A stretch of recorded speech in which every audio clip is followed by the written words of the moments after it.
every summer vacation, me and my mother, we used to come to Kerala to she wanted to meet her siblings and all, and my wow factor was to see beaches and all. So we used to go to beaches on summer vacations in Kerala, that is in Trivandrum, and whenever we used to see the beaches and all, it's like full of trash. So what we used to do is we used to clean the beaches and all, and sit there and buy peanuts and then see the view and all. So like during college time, my mother passed away. So and unfortunately, we went to the same beach for the cremation. And then after cremation and all, I thought like what to do now, like and my father also passed away when I was a kid. So and I have no siblings.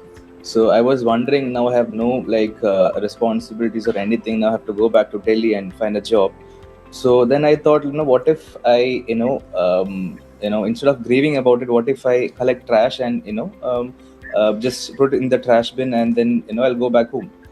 So while doing it, I thought, what if I make something out of it? So that's how I started doing a lot of research, browsing around, and then my background is business. So I approached IIT Delhi, IIT Madras, and SIPET, where they research on plastic and all.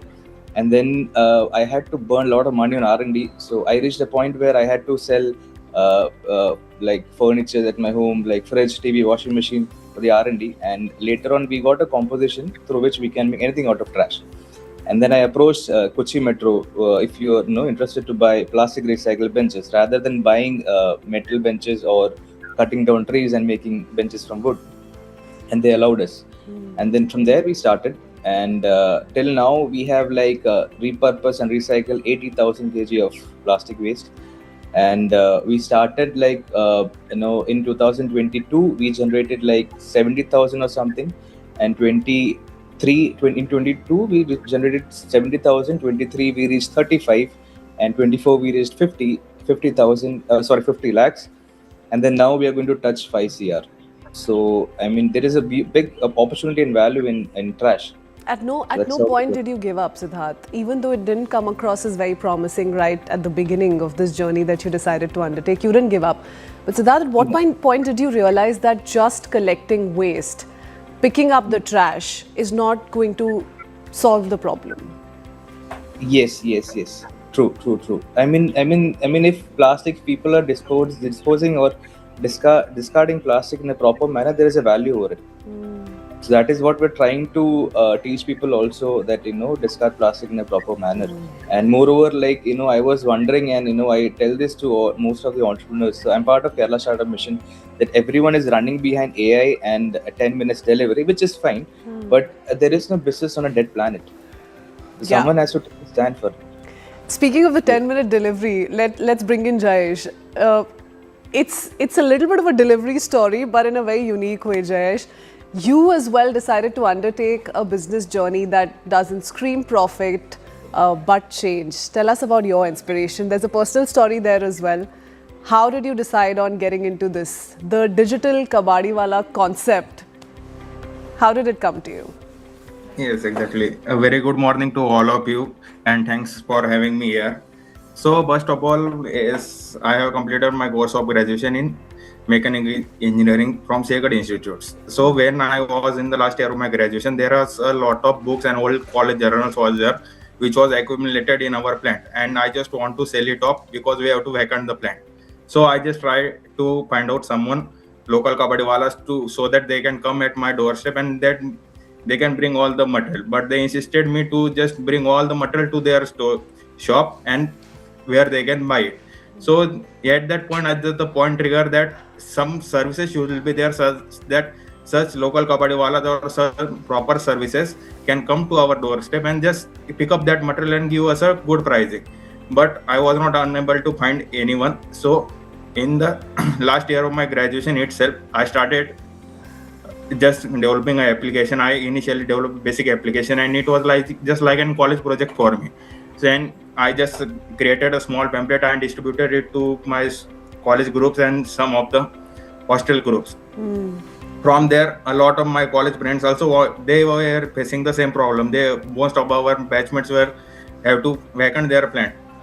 So at that point, they started giving me the response. They started raising the request through our application. They were calling me to pick up the material from their plant. the journey was started like that. So initially I accumulated all So the you material. thought of it as a small experiment, and at that point you didn't Yes. think really of turning it into a business, right? Yes, exactly. It was just like a college project. Because one of my uncle was in this business, so I took help from them. I just Okay. purchased the material, and from it just I get an idea where to sell it. It was just like an old books and paper waste was there. Initially, I was collecting that. So and I just collected up monthly approximately 2 tons of material, and just I sell it off. But I just found that huge potential in this sector, and there is no any other company who are doing the similar work. So after that, I continue the work till Corona. Then during the Corona period, there was a huge struggle, and the business was where to shut down. So I just, by God's grace, I survived over those 2 years. And after that, two of my cousin brothers, Ganesh and Vaibhav, they just joined in this business, and from there we have started a new journey. And from that to 2021, we have never looked back, and we are just Oh, there's growing. been no looking back ever since.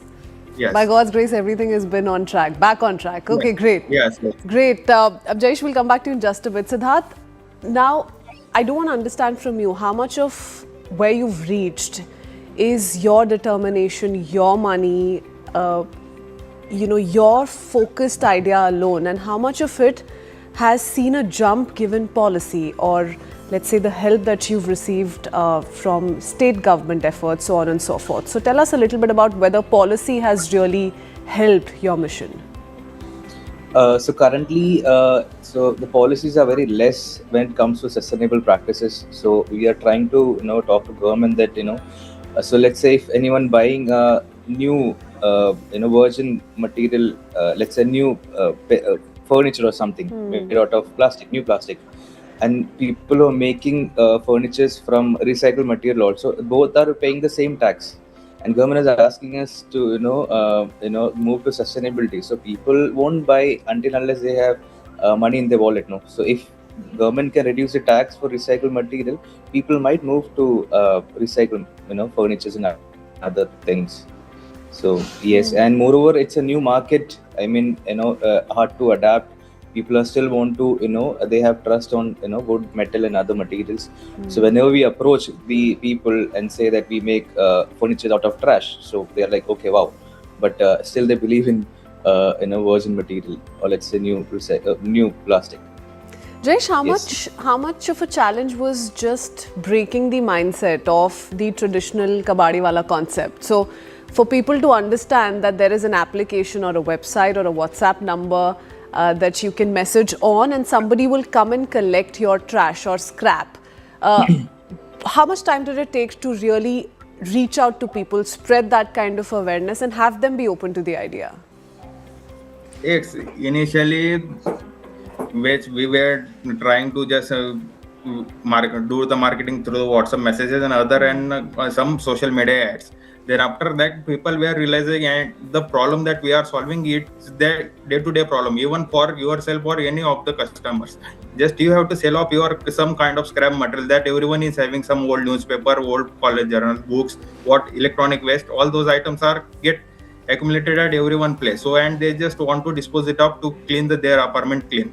So they just want a solution so that someone can pick up at their place. And in metropolitan cities just like Pune, Mumbai, Bangalore, it is not possible for anyone to bring that material to any local kabadiwala shop, and no one has that much timing to do that, because in such quick commerce world everyone wants a digital solution, and there is a easiness in everything. So at that point the problem was there, and we find out with the solution. And in our solution we have accumulated all the points. Even in our, if you can see in our application, we collect all kind of recyclable waste. It includes old clothes, electronic waste, plastic waste, then metals. In metals, all kind of old utensils and other parts are also there, and other plastic and other material is also there. And so then you hand it over to the recyclers. Yes, under one roof you can sell everything with just few clicks, just like ordering on Swiggy, on Zomato. Just order, it is just like an ordering on Swiggy and Zomato. Our collectors come at your doorstep and they do all the calculation in front of you with our electronic machine, and you will get the immediate payment on the spot. So it is as easy as you can think. Okay, and the great thing is that Jayesh is actually planning on scaling up looking at different parts of Pune going forward and then perhaps other cities as well. Siddharth, the one reason why we're having this conversation is because we've seen the India startup story move forward and in such a great manner. So from 2019 to 2024, we've actually seen a 3x increase in the number of startups in our country. But do you think startup ideas like yours are undervalued compared to flashy tech ideas, and that is the space that is more sought after? Yes, actually, yes. I mean, So how did you break away from that mentality? So, I can't. So, yeah, people talk about it, but we can't compromise on our values. We don't pivot. We still, believe that, in the end, people will move to it. Yeah, people have to move to it in the end. And yes, and moreover, like, wherever we go, let's say if I recently went to a bank for a loan. So I told the bank manager that, I make furnitures out of trash. And he was suddenly like, oh wow, sit, I'll give you a tea.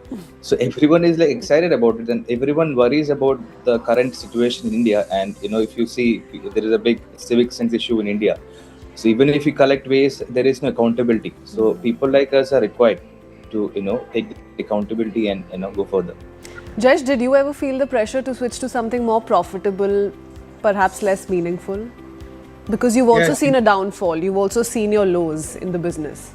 Yes. Initially, it was not an profitable business, and we were facing a lot of challenges during the Corona period that we don't have the money to pay our warehouse rent or light bill as well. It was a very crucial period for our startup and for my life as well. But by God's grace, we have survived in that. But after that, we were starting generating a good revenue. We have shown our files to the bank, and after that, so bank started also supporting us, and a lot of customers were connecting with us, and we are collecting a lot of good materials across the Pune city. So initially, step by step, when the brand value is getting created, the problem is getting minimized.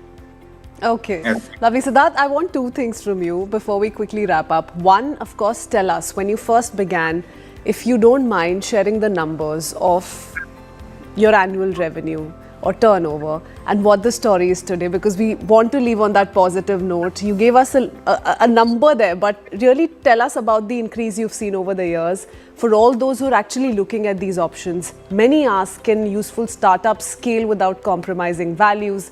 Tell us whether people can actually chase their dreams or what change they want to bring about. So yes, of course, in this sector, the sector is growing rapidly, and if in future there's going to be urban mining, where there will be a time will come when this crude oil and all will vanish. So then, and we can't replace people are worried about plastic pollution. I think people should be worried what will happen if the plastic ends, because even the phone, laptop, even flight, my glass, everything is plastic. So we can't replace anything. I mean, if we use it in a proper manner, there is a high value. And moreover, yes, of course, I encourage others also, get into sustainable businesses. It will grow because we have seen it. So like I said, we had a 5,000, from 70,000 to reach 5 CR. It's a big jump. And from 70,000 to 5 crore. Everyone make notes of that number. Thank you. Thank you, Siddharth and Jayesh. That's all the time we have. Thank you for joining us, and thank you for the wonderful initiatives that you've gotten into and the great work that you're doing. We'll reconnect soon, heading into a very quick break for now. Coming right up, we shift our attention to our person of interest, Dr. Arjun Bajwa, who's doing something very exciting. He's stepped into the international stage with his first global collaboration, Demon Hunters. That conversation coming up next.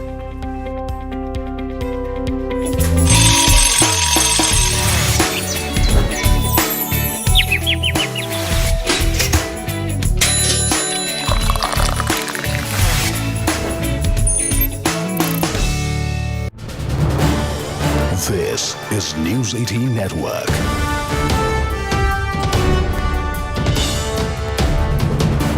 India's largest news network.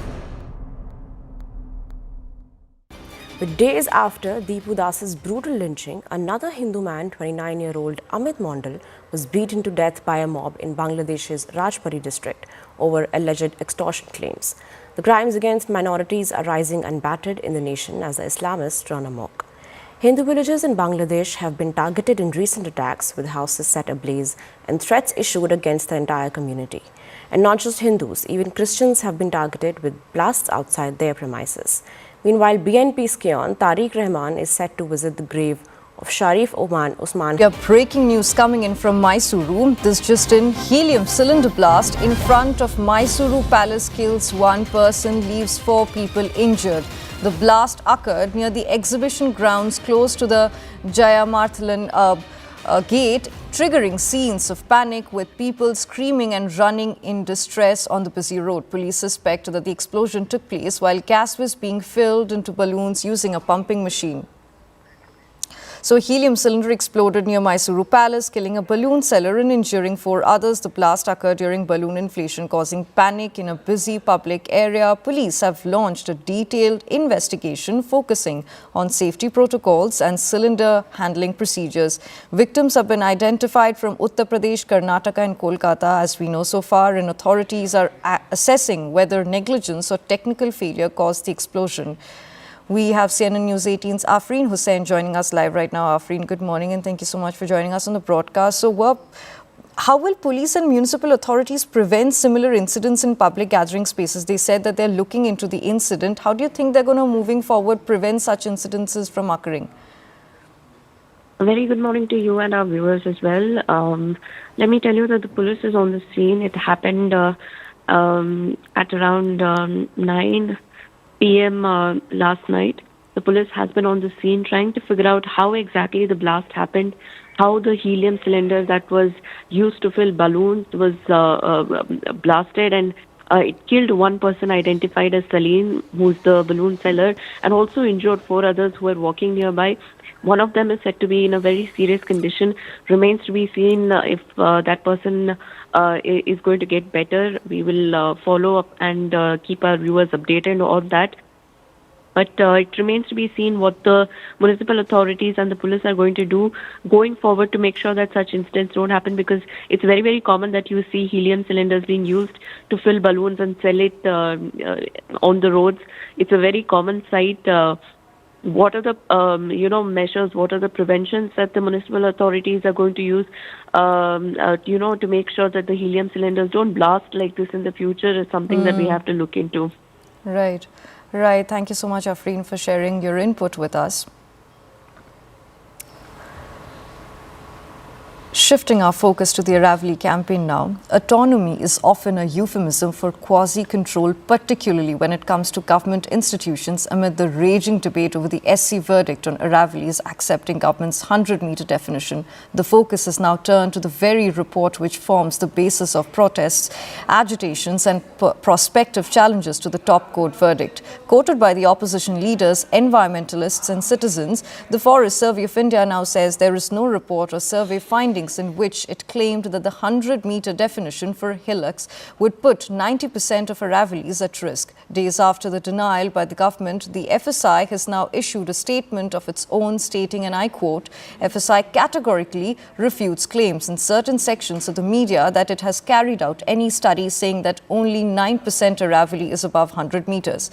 The denial, which has become a political football now, also saw the former Environment Minister Jairam Ramesh engage in a war of words with current Environment Minister Bhupender Yadav over the FSI findings. Have a look. कल सरकार ने एक notification निकाला अरावली को लेकिन वो notification केवल एक सुप्रीम कोर्ट के आदेश की अनुपालन करने का कार्य किया है सरकार ने, जिसमें जिस नोटिफिकेशन के अनुसार सरकार ने कहा है कि अभी जब तक प्लान नहीं बनेगा तब तक माइनिंग का कोई लीज नहीं दी जाएगी। तो सुप्रीम कोर्ट ने भी कहा, सुप्रीम कोर्ट ने का जो फैसला है, जो फैसला सरकार ने अपनी वकालत करके गलत वकालत करके कराया है, उसमें यही कहा गया है कि 100 मीटर से कम पहाड़ी अरावली नहीं है और प्लानिंग की जाए और प्लान के बाद नई लीज के परमिशन दिए जाएंगे। अरावली को बचाने के लिए हम संघर्ष करेंगे। प्रधानमंत्री मोदी जी और उनके चुनिंदा पूंजीपति देश में एक राम नाम सत्य है सरकार चला रहे हैं, जिसमें मनरेगा का राम नाम सत्य है कर दिया जाता है तो ग्रामीण श्रमिकों का राम नाम सत्य है हो जाता है। एग्ज़ाम पेपर लीक से छात्रों का राम नाम सत्य हो जाता है। बेरोजगारी के मंजर से युवाओं का राम नाम सत्य हो जाता है। काले कानून से किसानों का राम नाम सत्य हो जाता है। इस पर भी न रुकने वाले ये लोग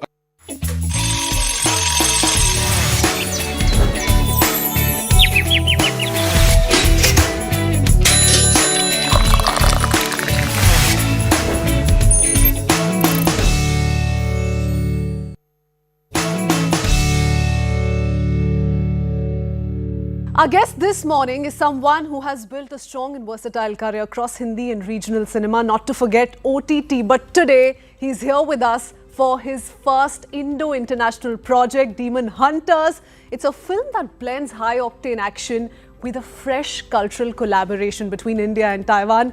Arjun Bajwa joins us on The Breakfast Club. He's here in the studio. Welcome, welcome. Thanks for taking out the time, Arjun. Thank you so much, Christine, for having me over for this interview. Arjun, we're all very excited because the sound of a Indo-Taiwanese project, fascinating. Was shooting the film, the experience with your co-actors as exciting? How was the experience?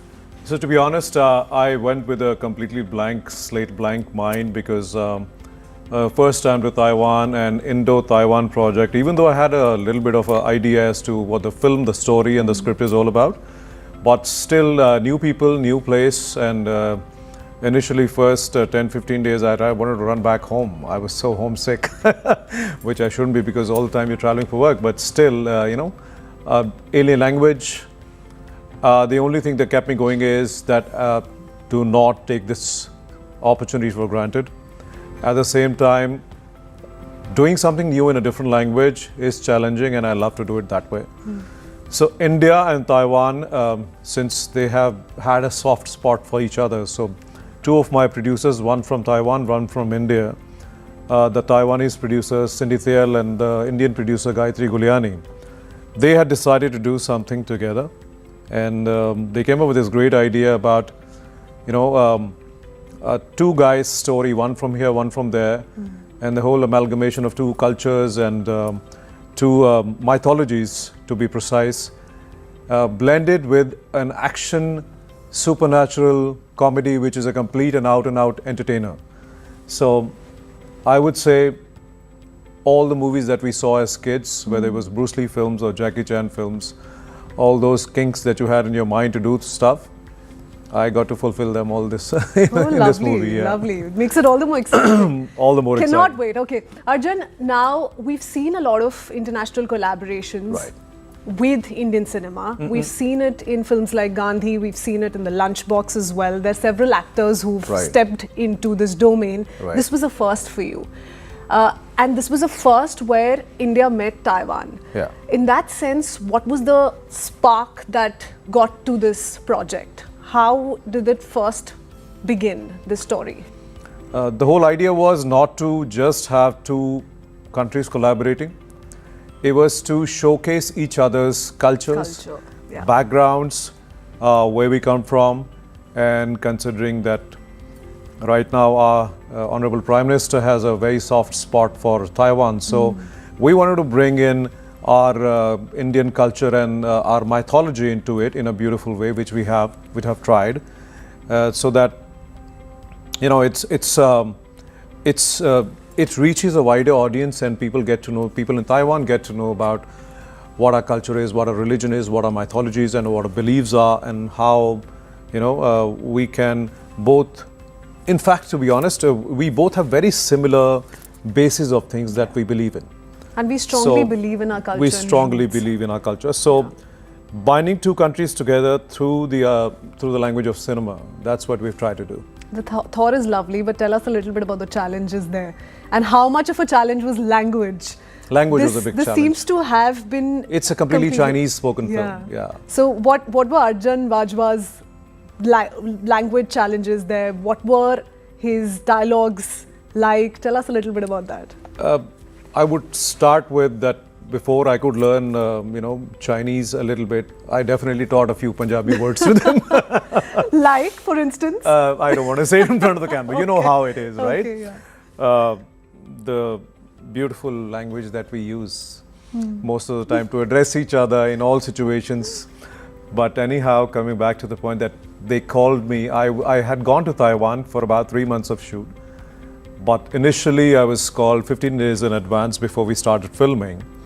For my action sequences, we had to do rehearsals, choreography, everything we had to learn. Because there's a whole lot of rope work, a whole lot of jumping, kicking, all those kind of things. Lots of stuff that I was very excited about because I had never done it in my life, that kind of an action. But you're also a Taekwondo black belt. Yes, I am. That I've been practicing since I was in school, So I wanted to put that into test as well, that let me see how much I can justify it on screen. And of course, we had our Chinese teacher, an Indian lady who's an interpreter also. So an hour of Chinese language classes every day for about 15 days, just to get the hang of it, just to get, basics of what you're supposed to say. Although I have spoken 80% English and 10% we have Hindi dialogues as well, And a few places they had asked me to speak Chinese. So considering that I was going through it every day, and I do have a little bit of flair for languages, I pick up really fast. Lovely. So, but you've definitely convinced people who you worked with to come visit Punjab. Punjab to pata nahi, but yeah, definitely India. They will be at some point when phase-wise we're going to be releasing the film in India. So they definitely are really looking forward to visit. Tell us a little bit. Let's go back in time. Let's go back to the drawing board. From Telugu films to films like Fashion, Guru, etc., and OTT series, web series as well. How has each of these picks, each of these experiences shaped your trajectory as an actor? And which one of them, if I may put you in a spot, have had the maximum role to play? To my good fortune that I went to Mumbai, I was modeling and I got a break in Telugu films. Now, somebody might say, कि यार दिल्ली का लड़का है, पंजाबी है, Telugu films, and honestly speaking, I had no idea, not even a word of Telugu I understood. But considering that there was a Telugu director, thanks to him, Mr. Sanayad Reddy, who gave me my first break. He was visiting Mumbai and I met him through somebody, and he liked my pictures, and we did a little bit of an audition in Hindi only. And he was like, you're on. And I'm telling him, I said, sir, I have no idea. I don't speak Telugu. And his answer was, don't manage, we'll manage in dubbing, you just act. So I kind of became the first imported boy to be working in Telugu. And the first film really, really worked well. And many and followed. Now perhaps the first imported boy. In Taiwan, yes. Lovely. So you sign up for challenges. Yeah, I think it comes my way. I mean, maybe that's how it is written for me, Yeah. But Telugu happened. Before I did my first Hindi film, that was Guru, Mani sir's film, Mani Ratnam's film. I had already done about 5. So if you say challenges or something which has had a huge impact on me, it's been the Telugu industry, because that was my beginning. Even though I come from Delhi, I'm a complete North Indian. A lot of times people used to joke with me, a few of my friends in Hyderabad. They were like, यार तेरी picture कोई देखने नहीं जाएगा. हम like, यार ऐसा क्यों बोल रहे हो, अभी तो पिक्चर की है पहली. बोले तेरी नाक लंबी है, तेरी आंखें colored है, तू typical पंजाबी दिखता है. Why would anybody go and watch your film? But I guess whatever was written in your destiny. I mean, when things work, it's not in the hand of the actors. You do your best, but if your project work, if film works, then you get everything that you crave for. And what do you make of the OTT revolution? That's really come off as a huge turning point in a lot of actors' lives. How do you see it playing out for yourself as we speak? Because I think you're signing up for more in future and open to the possibility in the future too. The reach of OTT is far and beyond. Yeah. You would not expect a Hindi film to be releasing in 135 countries. But like I did one of my series on Amazon Prime, bestseller, that in one day was releasing simultaneously in 135 places. So, that's a really, really big reach. And if you want to tell somebody in a foreign land, somebody who doesn't understand Hindi, somebody who has no idea about Hindi films, to watch your work, you can always send them a link. Okay, this is my work. So that's really good for all the actors possible. Secondly, the main thing is that there are certain stories which needs to be said in a long format. Again, I would say about another series of mine. It's called State of Siege 2611. It's based on a book called Black Tornado by Sandeep Unithan. So it's a minute-to-minute account of the 2611 attacks in Mumbai, the Taj attacks. So now that again is an 8-part series. I was fortunate enough to play a real-life army hero in that, Colonel Sunil Sharon. He was colonel at that time, Sharon Saab. So he led the whole operation. He was a commanding officer of the whole unit, the 51 SAG. NSG. So NSG, Special Action Group. So now that is something that you cannot give all the details as to what happened, how the operation of NSG was in just about 2 hours. So yeah. Lovely. Arjun, we're going to go back to Demon Hunters. I'm going to wrap up that conversation on that very note. But I do want to ask you, you've been very, very vocal about your opinions, be it on nepotism, be it on, struggles that actors face and how it's quite underrated at times. Have you moved past the stage where criticism or being in the limelight for being so vocal also gets to people? And that's why sometimes they don't come out with their opinion in black and white. Have you moved past it? Have you sailed through it and are currently in a phase where you don't see it as a problem? No, see, 2 things that, like you mentioned. One is, let's say, a nepotism debate, which is a never-ending debate. I do not have a strong opinion for or against it, but I have my viewpoint that, yes, people who are from a film background, they do get an easy access, or they don't have to really work so hard to get at least the first break or put their foot in the door to get inside. That comes easy. But ultimately, it's the audience reaction. It's the audience who decides whether you are going to be there for the long run or not. You can keep getting multiple chances just because you come from a certain background, but that's about it. While I say that, I'm not an expert on anything. I'm but also you've not part had to of face anyone's anger or ire for expressing your opinions so not transparently. really. I don't think I'm saying anything which is out of the line or anything which is going to make somebody angry. I'm just putting the facts in front. This is how it is. There are pros and cons of both the things. Pros of being, let's say, somebody from a film background is you get an easy access. The cons is, again, you have to prove yourself. Or if you're, let's say, if your family is quite well known, if your father is a superstar, your uncle is a superstar, then you have even more burden to prove yourself. But honestly, I guess it has been like this from the very beginning. So you don't have to really take it to the heart. You have to just do your job. You have to just prove yourself. And if you're worthy, I'm sure people will like it. And if the most reassuring thing for an actor is if the audience wants to see you. If the audience decides not to see you, God help you.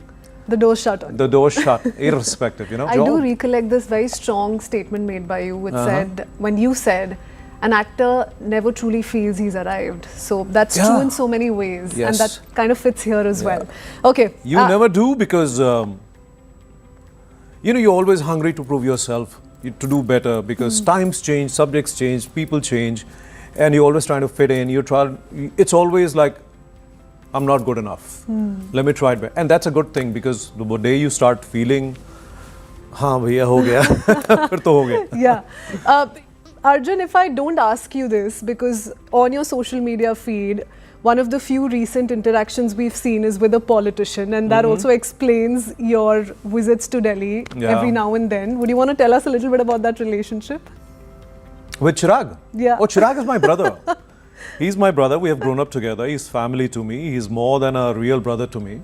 So his father and Ramvilas Paswanji and my father, they had known each other way back, some 35, 40 years back. And we met as teenagers and we hung out and we have been like brothers ever since. And I'm really, really, really proud of what he is achieving and where he's going. Whenever I'm in Delhi, we have these, we have to meet. Whenever he's in Mumbai, I get to know in advance that he's there. And to be honest, we discuss from family to childhood to family issues to, let's say if we're having a What headache. about acting? Acting, I guess he left a long time back. But I must say that he is one of the most proficient politicians in terms of the way he conducts himself, the way he speaks. And whatever he's achieving, my best wishes as a brother to him will always be there. That I hope he reaches the highest, summit in his career. And there'll be nobody else but me the most proud to see him there. Wow, lovely. In fact, you've attended every now and then a few events that he's participated in, addressed alongside the Prime Minister very recently too. Okay, let's go back to Demon Hunters and then end this conversation. I want you to leave us with one memory, one thing that you recall while you were shooting this film, something that could be hilarious, could be so impactful that you still carry in your mind, because this is an action sequence, comes with a lot of comedy, mythology. Like you said, it's almost a reminder of the Jackie Chan days. Would you want to leave us with something? So different aspects, just not one, different aspects that initially when I went to Taiwan, there was an issue of, let's say, food, because they eat a lot of meat. Are you a vegetarian? I am 95% vegetarian, to be honest. And so initially it used to be difficult, and then we found one Indian restaurant, and every now and then we would be comfortable calling food from there. Initially language was an issue, but what I'm trying to come at is that against all the odds which I faced initially when I went there,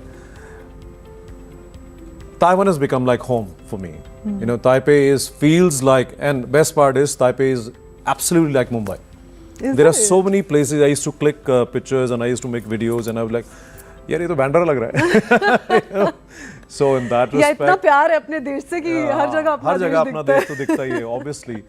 Or my memory, I would say, wouldn't be important, but what's important for me is that as an actor, if I can do something to take the name of my country, portray my language, culture, religion all across the world in the best possible way that I can, I will be, very proud of it, because that's my aim, that Indian actors shouldn't be just considered as something which has been cliche for so long, that you're either playing this part or this part and looking like somebody who's very typical Indian. Let's break that kind of mindset, let's break that norm and mix up in terms of cinema in the world, and you can play anyone and anytime. So the whole idea is I do get a hint here of how you love playing a part which has the uniform in it, in any sense. Uniform, yes. Very, very proud. I was after my one of the directors and after the producers also, okay, cast me in Border 2. Because I get this all the time that यार तो uniform वाले role करा कर अच्छे लगते हैं. मैंने कहा यार मैं तो तैयार हूँ, अब देना भी चाहिए उनको. And I always tell them, I said मुझे इंडियन एयरफोर्स पायलट का पार्ट दो, because I fly as a hobby, I know so much about aviation. So that's a dream role that I want to do, Lovely. Yeah. Okay, Arjun, that's all the time we have, but thank you so much for being with us here and for that wonderful conversation. All the very best. It's been my pleasure. Thank you so much, and I hope whenever the film releases in India, I would like everybody to go and watch the film and see what we've tried to create. That's your cue. Thank you so much. Go watch. Thank you. Thank you for watching. Thanks. Thank you for joining us. Pleasure. Well, speaking of the world of entertainment, the holiday weekend is finally here. Christmas vibes all around, and the entertainment scene is totally buzzing, from blockbuster releases in cinema to latest OTT premieres and must-see live shows. There's something for everyone's plans. If you're wondering what to watch or where to go this weekend, we've got all the options lined up. Take a look at this Thank God It's Friday by Kaveri Gupta. Hello everyone, I'm Kaveri Gupta and welcome back to Thank God It's Friday, your ultimate weekend guide. Friday is finally here, the Christmas cheer is still in the air, and we are all gearing up for the new year. So grab your popcorn, make your plans, and let's dive right in. In theatres, first we have 45. It is a high-octane action comedy marking the directorial debut of celebrated music composer Arjun Janya. The film is a gripping tale of life, love and destiny, packed with raw emotions, intense drama and adrenaline-pumping action.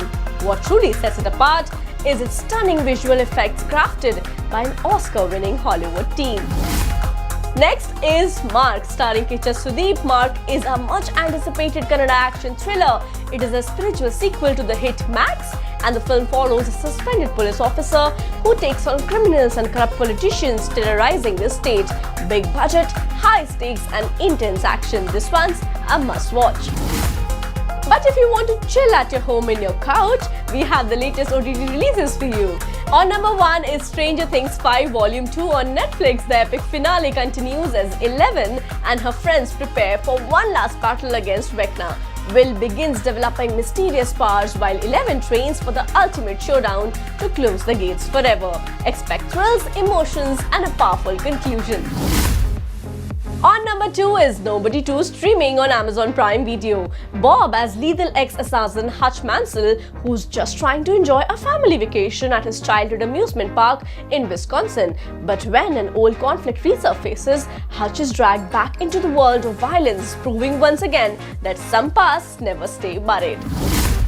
Last but not the least is Goodbye June on Netflix. This touching Christmas family drama stars Helen Mirren as June, who learns that she only has few days left to live. Determined to bring her fractured family together one last time, she forces them to confront old wounds, unresolved conflicts, and the meaning of love before it's too late.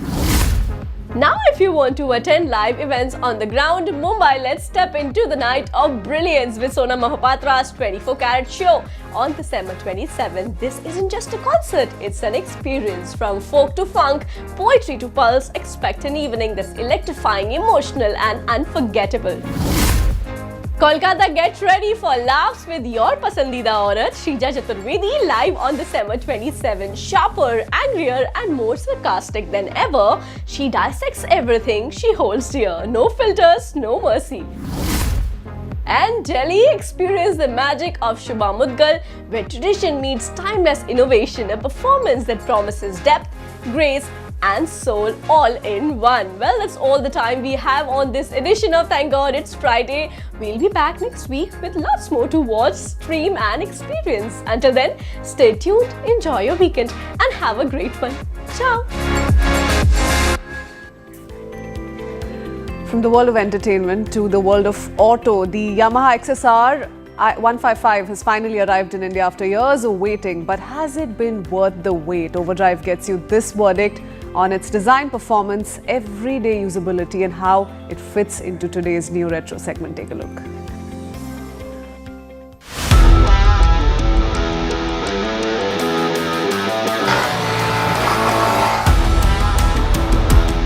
When Yamaha finally confirmed the XSR 155 for India, the reaction was equal parts excitement and exasperation.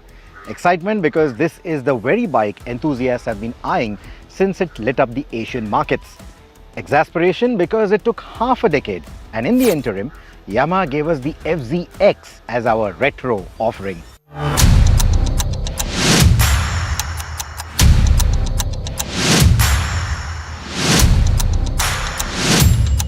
Meanwhile, that lovely 155cc VVA motor and that Delta box frame were screaming away happily under the Yamaha MT-15 and the R15.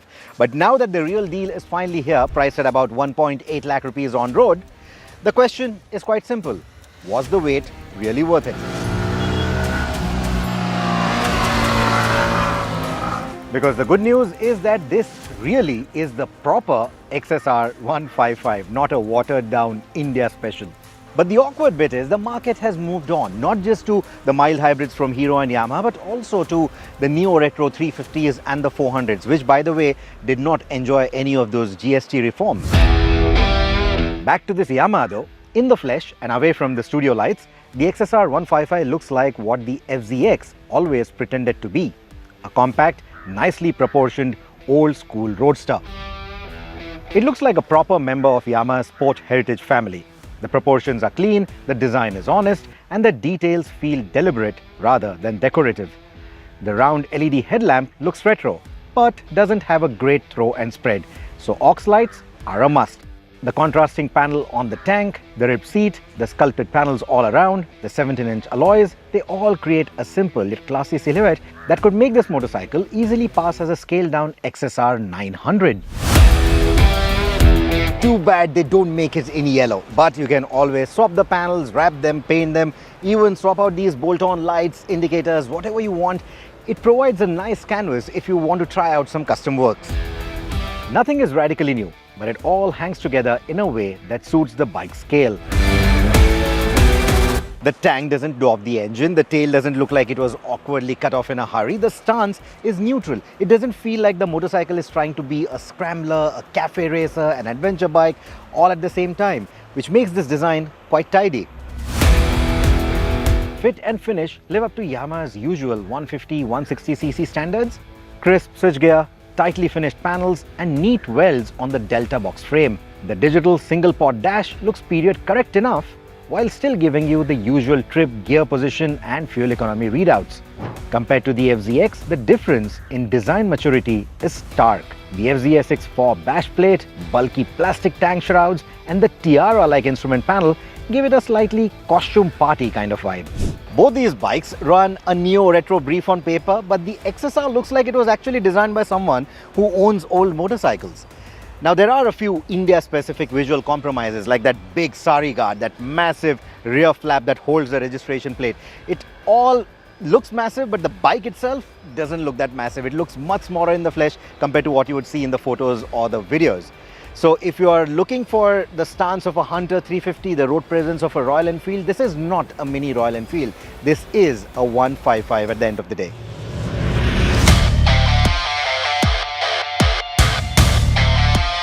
Yamaha hasn't reinvented anything here, which is excellent news. The XSR uses the same 155cc liquid-cooled 4-valve VVA single from the R15 and the MT15, and that gives it an immediate edge. Strong and smooth power delivery, a lively mid-range, a top end that genuinely rewards revving, a light, crisp 6-speed gearbox which feels easy in the city and fun while sport riding. And you get ABS and traction control too, similar to the R15. Yamaha has kept the engine tuning similar to that of the R15, which means all the punch is in the mid and the top end. The result is that compared to the MT15, the retro package has the engine feeling slightly relaxed, while the more upright ergonomics and flatter seat encourage calmer riding, almost tricking you into short shifting. The engine is happy to humor that. It'll amble around town at 30-40 kilometers an hour in 4th or 5th gear without shuddering at all, which is great news. And well, when you really stretch its legs, it does remind you that it's a 155, not a miracle. But beyond 5,000 RPM, that familiar enthusiasm of the R15 returns, and that is something that you will enjoy on most of your commute.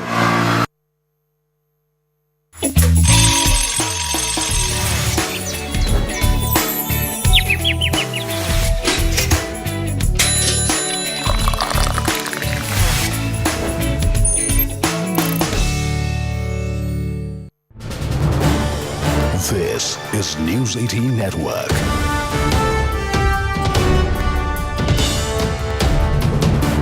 India's largest news network. We have breaking news coming in from Mysuru. This just in, helium cylinder blast in front of Mysuru Palace kills 1 person, leaves 4 people injured.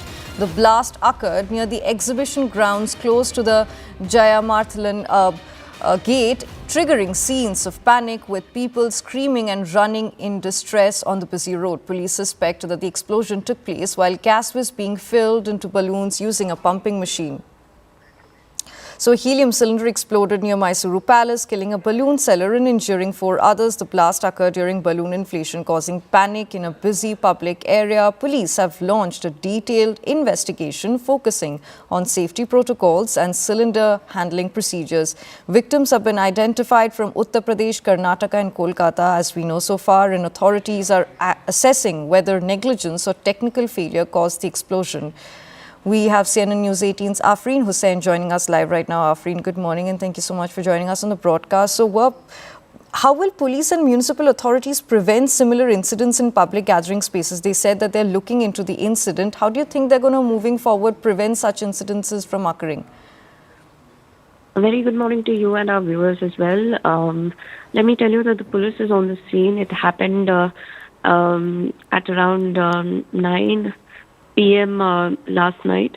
The police has been on the scene trying to figure out how exactly the blast happened, how the helium cylinder that was used to fill balloons was blasted, and it killed one person identified as Salim, who's the balloon seller, and also injured 4 others who were walking nearby.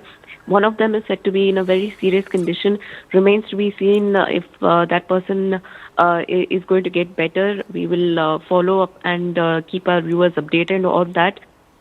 But it remains to be seen what the municipal authorities and the police are going to do going forward to make sure that such incidents don't happen, because it's very, very common that you see helium cylinders being used to fill balloons and sell it on the roads. It's a very common sight. What are the measures, what are the preventions that the municipal authorities are going to use to make sure that the helium cylinders don't blast like this in the future is something that we have to look into. Right. Right. Thank you so much, Afreen, for sharing your input with us. Shifting our focus to the Aravali campaign now, autonomy is often a euphemism for quasi-control, particularly when it comes to government institutions amid the raging debate over the SC verdict on Aravali's accepting government's 100-metre definition. The focus is now turned to the very report which forms the basis of protests, agitations and prospective challenges to the top court verdict. Quoted by the opposition leaders, environmentalists and citizens, the Forest Survey of India now says there is no report or survey findings in which it claimed that the 100-metre definition for hillocks would put 90% of Aravalis at risk. Days after the denial by the government, the FSI has now issued a statement of its own stating, and I quote, FSI categorically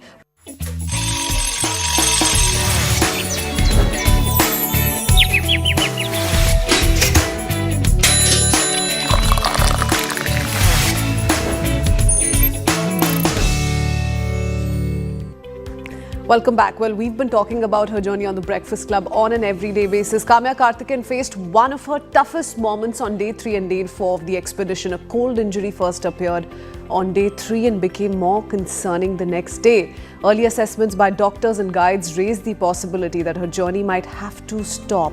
But Kamya stayed clear-headed. She trusted her body, explained her condition and pushed for a careful reassessment. Take a look. Hi everyone, this is day 3 of the expedition and we're currently at 89 degrees and 17 minutes. We have to cover an overall of 60 minutes, which is 1 degree to get to the South Pole. So we're almost at 1/3 of the total distance today.